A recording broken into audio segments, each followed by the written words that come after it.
साथियों, आजकल हम सब लोग एआई के बारे में सुन रहे हैं और इसी क्रम में आपने अभी रिसेंटली देखा होगा कि मोदी जी जब एआई में के कन्वेंशन में पेरिस में गए हुए थे तो उन्होंने एक बड़ी दिलचस्प बात बोली। उन्होंने बोला कि अगर आप अपनी मेडिकल रिपोर्ट एआई टूल में डालते हैं तो वो बिना बायस्ड के आपके स्वास्थ्य के बारे में कंप्लीट रिकॉर्ड दे देगा कि आपकी स्वास्थ्य की स्थिति क्या है।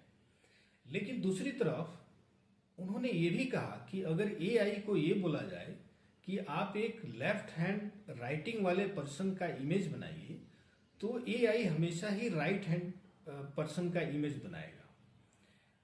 उसी तरीके से अगर आप ये एआई टूल को कमांड देते हैं कि एक पर्सन का इमेज बनाइए जो दोनों हाथ से लिखता हो तो भी वो राइट हैंडेड पर्सन का ही इमेज बनाएगा। वो क्या कहना चाह रहे थे? मोदी जी ये कहना चाह रहे थे कि मेडिकल रिपोर्ट जो है वो एक कागज है। जब उस कागज को आपने डाल दिया तो वो बिना बायस्ड के एआई ने आपको सच सच बता दिया।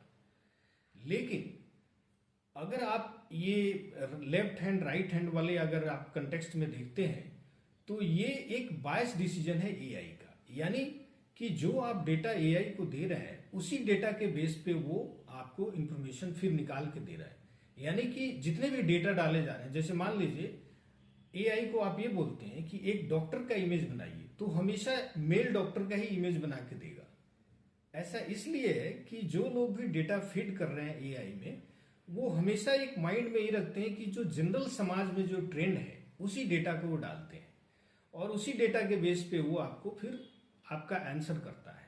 तो यानी एआई अभी भी बायस्ड है, कुछ परिस्थितियों में अनबायस्ड है और कुछ परिस्थितियों में बायस्ड है।